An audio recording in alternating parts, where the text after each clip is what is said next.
আমাদের সবার জীবনে আমি একটা কমন সমস্যা দেখি, সেটা হচ্ছে আমরা ফোকাস ধরে রাখতে পারি না। আমরা প্রত্যেকেই যে ক্যারিয়ার অ্যাচিভ করতে চাই কিংবা লাইফে যে অর্জন করতে চাই, সেটা হতে পারে কারোর জন্য পড়ালেখা ভালো করা, কিংবা কারোর জন্য বিজনেসে ভালো করা, কিংবা কারোর জন্য কারোর ড্রিম জব অ্যাচিভ করা। যাই করতে চাই না কেন আমরা আমাদের লাইফে, তার জন্য সবচেয়ে বাধা হয়ে দাঁড়ায় আমাদের এই ফোকাসটা। কারণ আমরা আমাদের লাইফে যে অ্যাচিভ করতে চাই, সেটা আমরা তখনই অ্যাচিভ করতে পারবো যদি আমরা সেই কাজগুলো ফোকাস দিয়ে করতে পারি বা আমাদের ফোকাসটা ঠিক রাখতে পারি, এক জায়গায় রাখতে পারি। বাট প্রবলেম হয় আমরা ফোকাসটা এক জায়গায় রাখতে পারি না, আমরা সবসময় ডিস্ট্রাক্টেড হয়ে যাই অ্যান্ড আমাদের মাইন্ড আসলে কখনোই এক জায়গায় থাকে না। আমি পার্সোনালি গত কয়েক মাস ধরে এই প্রবলেমটা ফেস করেছি অ্যান্ড কীভাবে আমি নিজে প্রবলেমটা ওভারকাম করেছি, এমন 5টা পয়েন্ট আমি আজকে আপনাদের সাথে শেয়ার করবো এই ভিডিওতে, যেখানে আমি আপনাদেরকে বোঝানোর চেষ্টা করবো যে এই 5টা পয়েন্ট অ্যাপ্লাই করে কিভাবে আপনি আপনার জীবনে যা অর্জন করতে চান সেই জিনিসগুলো অর্জন করতে পারবেন। মোট কথা, আপনি ফোকাস ধরে রাখতে পারবেন। সো চলুন ভিডিও শুরু করা যাক। প্রথম যে পয়েন্টটা নিয়ে আমি কথা বলবো সেটা হচ্ছে এনভায়রনমেন্ট। আপনাকে সবার আগে আপনার এনভায়রনমেন্ট ঠিক করতে হবে, চারপাশের পরিবেশ ঠিক করতে হবে। কারণ এনভায়রনমেন্ট আমাদের ফোকাস ঠিক রাখতে প্রায় 80% হেল্প করে। আমি আপনাকে একটা এক্সাম্পল দিয়ে বোঝাই। ধরেন আপনার 2 দিন পরে এক্সাম, সো আপনার তখন পড়াশোনা করতে হবে। আপনি এমন একটা জায়গায় পড়াশোনা করতে বসলেন যেখানে হয়তো আপনার ফ্রেন্ড পাশে থেকে হচ্ছে মুভি দেখছে, কিংবা আপনার একটা ফ্রেন্ড খেলা দেখছে, কিংবা আপনার একটা ফ্রেন্ড আপনাকে বলছে যে পড়াশোনা বাদ দে, আমরা বাইরে গিয়ে আড্ডা দেই। কিংবা ফ্রেন্ড বাদ দেন, ধরেন আপনি পড়তে বসলেন কিন্তু আপনার ফোনে একটু পর নোটিফিকেশন আসতেছে। এই যে আপনাকে ডিস্ট্রাক্টেড করার যেই ওয়েগুলো আমি বললাম, এগুলো যদি আপনার থাকে, আপনি কখনোই কি পড়াশোনায় কনসেন্ট্রেট করতে পারবেন? কখনোই পারবেন না। কারণ আপনার সবসময় মনোযোগ এদিকে ওদিকে, পিছনে সামনে এসব জায়গায় চলে যাবে। এই জন্য আমাদের আসলে এনশিওর করা উচিত যেন এনভায়রনমেন্টটা আমাদের হচ্ছে ফ্রেন্ডলি হয়, বা আমরা যে বলি না এনভায়রনমেন্ট ফ্রেন্ডলি, এই জিনিসটা যেন আমাদের হয়, আমাদের কাজের সাথে অ্যালাইন হয়। যেমন এই যে আমি কন্টেন্ট মেক করতেছি, সো আমার এখন পিছনে দেখছেন সুন্দর একটা পর্দা আছে, এখানে গাছ আছে, সামনে লাইট আছে, ফোন আছে, স্ট্যান্ড আছে, বা এখানে একটা সুন্দর পরিবেশ আছে, যেটার জন্য আমাকে কন্টেন্টটা বানাতে সবকিছু আমাকে কিন্তু পুশ করছে। কিন্তু আমি যদি একটু উল্টাভাবে একটা চিন্তা করি নেগেটিভলি, যে আমার এখানে লাইটটা নেই, তাহলে আমার মুখে কিন্তু লাইটটা পড়তো না, দেখতে বাজে লাগতো। সুন্দর গাছটা নেই, কিংবা পিছনে ব্যাকগ্রাউন্ড বাজে হইতো, কিংবা এখানে অনেকগুলা মানুষ থাকতো যারা ঝগড়াঝাটি করতো, তাহলে কিন্তু আমি কখনোই কন্টেন্ট বানানোর যে আগ্রহ সেটা পেতাম না। কারণ আমার কাছে মনে হতো যে এই পরিবেশে আমি কি কন্টেন্ট বানাবো, বা আমার যে ওই ইচ্ছা সেটাই কিন্তু কখনো আসতো না। বা আমি যদি কন্টেন্ট বানাতে বসতামও, এই যে আমি যে কথা বলতেছি, সো আমার কিন্তু ফোকাসটা বারবার নষ্ট হতো, হয়তো বা আমার বারবার কাট করতে হতো, কিংবা আমি কথা ভুলে যেতাম যে আমি কি বলতে চাচ্ছি। সো ওভারঅল আমি আপনাদের বোঝাতে চাচ্ছি যে আমরা যাই অ্যাচিভ করতে চাই না কেন, আমাদের কাজ কিংবা আমাদের পড়াশোনা যাই হোক না কেন, সেটার জন্য আমাদের এনভায়রনমেন্ট অনেক বেশি ম্যাটার করে। এনভায়রনমেন্ট অনেক বেশি ইম্প্যাক্ট রাখে আমি আপনি কি করছি, কিংবা আমি আপনি কি করতে পারবো। আমাদের সবসময় উচিত তাই আমাদের এনভায়রনমেন্ট সবার আগে ফিক্স করা। আমরা যদি আমাদের চারপাশের পরিবেশ ফিক্স করতে পারি, যেখানে আমরা বসে কাজ করছি সেই জায়গাটা আমাদের ফ্রেন্ডলি করতে পারি, তাহলে কিন্তু আমরা কাজ শুরু করার আগে অনেকটা অ্যাডভান্টেজ পেয়ে যাব, যেমনটা আমি পাচ্ছি এখন। সেকেন্ড পয়েন্টটা হচ্ছে ছোট ছোট টার্গেট নিয়ে শুরু করতে হবে। আমি আমার আশেপাশে যত মানুষ আছে সবাইকে এই ভুলটা করতে দেখি যে তারা শুরুতে অনেক বড় টার্গেট ফিক্স করে ফেলে। এটা কখনোই উচিত না। ধরেন আপনি যদি আপনার নিজেকে বলেন যে আমি আগামী 1 মাসে এই বইটা শেষ করব, এটা বেশি এফেক্টিভ নাকি আপনি যদি আপনার নিজেকে বলেন যে আমি আগামী 2 ঘন্টা পরে আমার বইয়ের এই পার্টিকুলার পার্ট বা এই পার্টিকুলার টপিকটা শেষ করব? কোনটা বেশি ইম্পর্টেন্ট? যখন আপনি আপনার মনকে বা আপনি আপনার ব্রেইনকে আসলে সিগন্যাল দিচ্ছেন যে আপনি আগামী 1 মাসে এই বইটা শেষ করবেন, আপনার ব্রেইন কিন্তু 1 মাস পরে গিয়ে ডোপামিন পাবে। ওই 1 মাস, এই যে লম্বা একটা সময়, এটা কিন্তু আপনি মোটিভেশনটা ধরে রাখতে পারবেন না, আপনার ফোকাসটা কিন্তু নষ্ট হয়ে যাবে। কিন্তু আপনি যখন বলবেন আমি 2 ঘন্টা পরে এই টপিকটা শেষ করব, আপনি কিন্তু 2 ঘন্টা অনেক অল্প একটা সময়, সো আপনি মোটিভেশনটা ধরে রাখতে পারবেন। 2 ঘন্টা আপনি পড়াশোনা করার পরে যখন দেখবেন আপনার যে টার্গেট ছিল সেই টার্গেট আপনি ফিল আপ করতে পেরেছেন, আপনার কিন্তু নিজের মধ্যে একটা মোটিভেশন কাজ করবে যে ওকে ফাইন, আমি যেটা টার্গেট করেছিলাম সেটা আমি অ্যাচিভ করতে পেরেছি। এই যে একটা ডোপামিন আপনার রিলিজ হলো আপনার ব্রেইনে, এটা কিন্তু আপনাকে নেক্সট টাইম কাজ করার ক্ষেত্রে হেল্প করবে। এই হেল্পটা আপনি কখনোই পেতেন না যদি আপনি বড় টার্গেট ফিক্স করতেন। আবার অনেক সময় দেখা যায় আমরা ছোট টার্গেট নিয়ে কাজ করা শুরু করি, কিন্তু একবার যখন কাজ শুরু করে দেই, তখন কাজ করতে করতে আমরা কাজের মধ্যে ঢুকে যাই এবং তখন দেখা যায় আমরা বড় বড় গোল অ্যাচিভ করে ফেলতেছি। সো জিনিসটা হচ্ছে আপনাকে আগে শুরু করতে হবে, আপনাকে ছোট ছোট টার্গেট ফিক্স করতে হবে। আপনাকে ফিক্স করতে হবে আমি আজকে 2টা পেজ পড়বো বইয়ের। অনেকে আছে বই পড়ার অভ্যাস তৈরি করতে চায়, আমি নিজেও বই পড়ার অভ্যাস তৈরি করার চেষ্টা করছি। সো আপনি যদি শুরুর দিনই বলেন যে আমি প্রতি মাসে 10টা বই পড়বো, এটা কখনোই পসিবল না। আপনাকে প্রথমে ফিক্স করতে হবে যে আমি সপ্তাহে একটা বই পড়বো। তাহলে কি ছোট একটা টার্গেট হলো, আপনি সপ্তাহে একটা বই পড়ার জন্য নিজেকে প্রিপেয়ার করতে পারলেন মেন্টালি, আপনি হচ্ছে আস্তে আস্তে প্র্যাকটিস করতে পারলেন, আপনার যে বই পড়ার অভ্যাস সেটা কিন্তু নিজের মধ্যে আস্তে আস্তে বিল্ড হওয়া শুরু করবে। এই জিনিসগুলো যদি আপনি না করে ঠাস করে আপনি চলে যেতেন যে আমি এক মাসে 10টা বই পড়বো, এটা কিন্তু কখনোই আপনার জন্য সহজ হতো না, উল্টা এটা কঠিন হয়ে যেত। আমি আবার আমার পার্সোনাল এক্সাম্পল দিয়ে বোঝাই।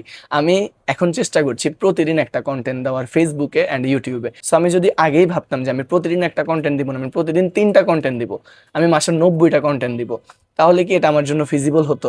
আমার জন্য কিন্তু এটা ফিজিবল হতো না। আমি ছোট ছোট টার্গেট ফিক্স করছি যে আমি প্রতিদিন একটা করে দিব, সো আমার মাসে অটোমেটিক্যালি 30টা হয়ে যাবে। এরকমভাবে যদি আমি কন্টিনিউ করতে পারি তাহলে এক সময় তো আমার মাসে 90টাও হবে। কিন্তু আমি যদি আগেই আমার বার এত হাই করে ফেলতাম যেটা আমি অ্যাচিভই করতে পারবো না, সেটা কখনোই আমার ফোকাস ধরে রাখতে আমাকে হেল্প করতো না। সো ফোকাস ধরে রাখতে আপনাকে অবশ্যই ছোট ছোট টার্গেট ফিক্স করতে হবে। 3 নাম্বার পয়েন্টটা হচ্ছে কখনোই পারফেক্ট হওয়ার চেষ্টা করবেন না, আপনাকে শুরু করে দিতে হবে, আপনাকে অ্যাকশন নিতে হবে। আমার আশেপাশে আমি সবসময় এই কথাটা বলি যে অনেক ফ্রেন্ড আছে যারা ব্যবসা শুরু করবে শুরু করবে শুরু করবে এই কথাটাই বলে যাচ্ছে, কিন্তু ব্যবসা শুরু করছে না, কারণ তারা সবসময় পারফেকশনের পিছনে ছুটছে। এই পারফেকশন করতে করতে, পারফেকশন আসলে কখনোই আসবে না আপনার লাইফে, আপনাকে সবসময় শুরু করে দিতে হবে। আপনি শুরু করবেন, ভুল করবেন, ওই ভুল থেকে শিক্ষা নেবেন, সেটা অ্যাপ্লাই করবেন, এভাবে আসলে একটা মানুষ সামনের দিকে এগিয়ে যায়।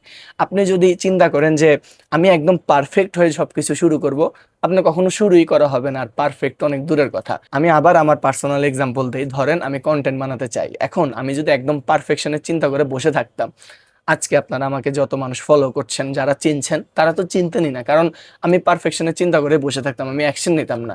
ইভেন এখনো কিন্তু আমার সবকিছু পারফেক্ট না। যে ভিডিওটা আপনারা দেখছেন এই ভিডিওটা কিন্তু সুন্দর এডিটিং নেই, কারণ আমার পার্সোনাল কোনো এডিটর এখন আমি হায়ার করি নাই। সো এটা একটা পারফেকশন আমার এখনো হয় নাই। আমার ধরেন এই যে সেট আপ, এটাও কিন্তু এখন ওরকম পারফেক্ট না। আমি এই যে পারফেকশনের পিছনে না ছুটে যে শুরু করেছি, যার কারণে কিন্তু আমি এই অবধি আসতে পেরেছি। আপনারা যদি আমার শুরুর দিকে কন্টেন্টগুলো দেখেন তাহলে দেখবেন সেখানে কিন্তু আরো অনেক বাজে একটা ব্যাকগ্রাউন্ড ছিল। সো সেই জায়গা থেকে আমি এখন যেখানে এসেছি একটু কিন্তু আপগ্রেড হয়েছে। সো এই আপগ্রেডটা কিন্তু কখনোই হতো না যদি আমি আসলে শুরুই না করতাম, আমি যদি পারফেকশনের অপেক্ষায় বসে থাকতাম।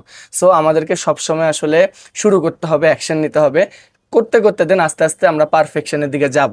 সো কখনোই আপনি পারফেকশন চেস করবেন না, এটা হচ্ছে আমার 3 নাম্বার সাজেশন আপনার জন্য। তাহলে আপনি ফোকাস ধরে রাখতে পারবেন। 4 নাম্বার যে পয়েন্টটা নিয়ে আমরা কথা বলবো সেটা হচ্ছে আপনার সারাউন্ডিংস।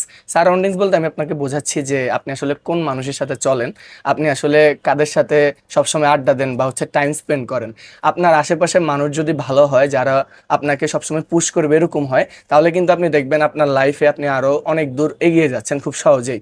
কিন্তু আপনার আশেপাশের মানুষজন যদি এমন হয় যারা লাইফ নিয়ে একটু সিরিয়াস না, তাহলে আপনিও কিন্তু তাদের মতো হবেন।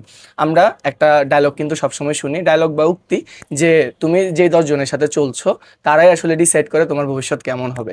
সো আপনার আশেপাশের মানুষজন যদি পজিটিভ না হয়, আপনার নিজের মধ্যেও কিন্তু একটা নেগেটিভ ইম্প্যাক্ট অটোমেটিক্যালি পড়া শুরু করবে। ফর এক্সাম্পল, আমি কন্টেন্ট ক্রিয়েট করতে চাই, আমি ব্যবসা করতে চাই। সো আমার আশেপাশে এমন মানুষজন দিয়েই ঘেরা যারা বিজনেস করছে, যারা কন্টেন্ট ক্রিয়েট করছে, যারা নিজেরা লাইফ নিয়ে সিরিয়াস, ইভেন যারা পড়াশোনায় অনেক ভালো করছে।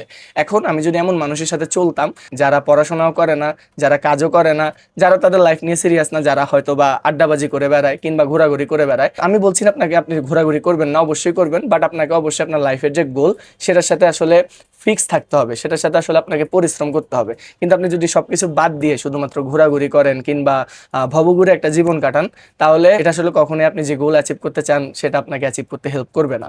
সো এই জিনিসটা আপনি তখনই করবেন যখন আপনার সারাউন্ডিংস ভালো থাকবে না, যখন আপনি দেখবেন আপনার আশেপাশে এমন একজন মানুষ আছে, এমন অনেকজন মানুষ আছে যারা প্রতিনিয়ত ব্যবসা করছে বা যারা প্রতিনিয়ত হোঁচট খাচ্ছে কিন্তু এরপরে আবার ঘুরে দাঁড়াচ্ছে, আপনার নিজের মধ্যেও কিন্তু ওই মোটিভেশনটা কাজ করবে। সো এই জিনিসগুলো যখন আপনার সারাউন্ডিংসে ঘটতে থাকবে, আপনি কিন্তু তখন কাজ করার আরো অনেক বেশি মোটিভেশন পাবেন, এন্ড আপনার যে ফোকাস সেটা কিন্তু আপনি ধরে রাখতে পারবেন, কারণ আপনার মধ্যে সবসময় কাজ করবে আমাকেও সাকসেসফুল হতে হবে, যেহেতু আমার আশেপাশে আমার সারাউন্ডিংসে সবাই সাকসেসফুল হচ্ছে, সো আমিও হতে পারবো। মানে আপনার মধ্যে একটা পজিটিভ ভাইব কাজ করবে অটোমেটিক্যালি, যেটা কখনোই কাজ করতো না যদি আপনার সারাউন্ডিংসে বাজে মানুষজন দিয়ে ঘেরা থাকতো। সো আমি আপনাকে সাজেস্ট করবো আপনার সারাউন্ডিংসটা আসলে এমনভাবে গড়ে তোলার চেষ্টা করেন, এটা কখনোই একদিনে হবে না, বাট আপনি চেষ্টা করবেন যেন আপনার সারাউন্ডিংসে সব পজিটিভ মানুষ থাকে, সব লাইফ নিয়ে সিরিয়াস মানুষ, এমন মানুষ থাকে। তাহলে তারা আপনাকে যেমন হেল্প করতে পারবে আপনার বিপদে, ইভেন আপনাকে মোটিভেটও করতে পারবে, যেটা আপনাকে আপনার লাইফের যে গোল সেটা অ্যাচিভ করতে অনেক বেশি হেল্প করবে। 5 নম্বরে যে লাস্ট পয়েন্টটা নিয়ে আমি কথা বলবো সেটা হচ্ছে আমাদের ঘুমের ইম্পর্টেন্স। ঘুমের ইম্পর্টেন্স আসলে কতটুকু সেটা নতুন করে বলার দরকার নেই, সেটা আমরা সবাই জানি। কিন্তু এরপরও আমাদের জেনারেশনের মধ্যে একটা প্রবলেম দেখা যায়, বা এই প্রবলেমটা আমি নিজেও ফেস করি, সেটা হচ্ছে আমাদের স্লিপ সাইকেল আমরা মেনটেন করি না। আমরা অনেক সময় দেখা যায় রাত 3টায় ঘুমাই, আবার অনেক সময় দেখা যায় সকাল হয়ে যায় আমরা এখনো ঘুমাচ্ছি না, আবার অনেক সময় দেখা যায় সন্ধ্যা 8টার দিকে আমরা ঘুমিয়ে গেছি। সো এই যে স্লিপ সাইকেলটা আমরা মেনটেন মেনটেন করি না, এর কারণে কিন্তু আমাদের সারাটা দিনের যে কাজকর্ম সেটার উপর এফেক্ট পড়ে। আপনি যদি স্লিপ সাইকেলটা সুন্দর মতো মেনটেন করতে পারেন, সেটা আপনি 8 ঘন্টা ঘুমান কিংবা 7 ঘন্টা ঘুমান কিংবা 10 ঘন্টায় ঘুমান, আপনি যদি 2 ঘন্টা বেশি ঘুমায়ও 5 ঘন্টা বেশি কাজ করতে পারেন ফোকাস দিয়ে, তাহলে কিন্তু এটা আপনার জন্য হেল্পফুল। আমি যদি আমার কথা বলি, এমন কোনো বাধা ধরার নিয়ম কিন্তু আমি মেনটেন করি না যে আমাকে 8 ঘন্টায় ঘুমাতে হবে। আমার যখন মন চায় আমি কিন্তু 10 ঘন্টাও ঘুমাই, 11 ঘন্টাও ঘুমাই। আমি আসলে জানি না এটা কারা আমার সাথে একমত হবেন কি হবেন না, বাট এটা আমার পার্সোনাল চয়েস। বিকজ আমি যখন 10 ঘন্টা বা 11 ঘন্টা ঘুমাই, আমার যখন মন চায় আমি ঘুম থেকে উঠে যে 5 ঘন্টা কাজ করি, ওইটা আমার কাছে মনে হয় যে আমি আর অনেক বেশি প্রোডাক্টিভ ওয়েতে করতে পারছি। সো এটা আমি কখনোই অথবা করতে পারতাম না যদি আমি 3 ঘন্টা বা 4 ঘন্টার একটা ন্যাপ নিয়ে উঠতাম। সো আমি মনে করি আমাদের প্রত্যেকের জীবনে আসলে স্লিপ সাইকেল মেনটেন করা খুব ইম্পর্টেন্ট।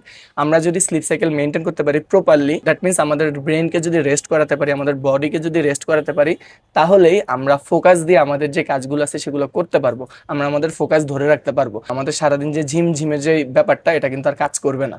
সো এই ছিল আমার 5টা পয়েন্ট আপনাদের সাথে শেয়ার করলাম আমি আমার পার্সোনাল এক্সপিরিয়েন্স থেকে। আমি আশা করছি এই পয়েন্টগুলো যদি আপনি আপনার লাইফে অ্যাপ্লাই করেন, তাহলে আপনি অনেক ভালো রেজাল্ট দেখতে পারবেন। অ্যান্ড আপনার যে গোল লাইফে, সেটা হতে পারে পড়ালেখায় ভালো রেজাল্ট করা কিংবা বিজনেস ভালো করা কিংবা কোনো একটা ড্রিম জব পাওয়া, এই জিনিসগুলো আপনি ইজিলি অ্যাচিভ করতে পারবেন যদি আপনি এই কাজগুলো আপনার লাইফে অ্যাপ্লাই করা শুরু করেন।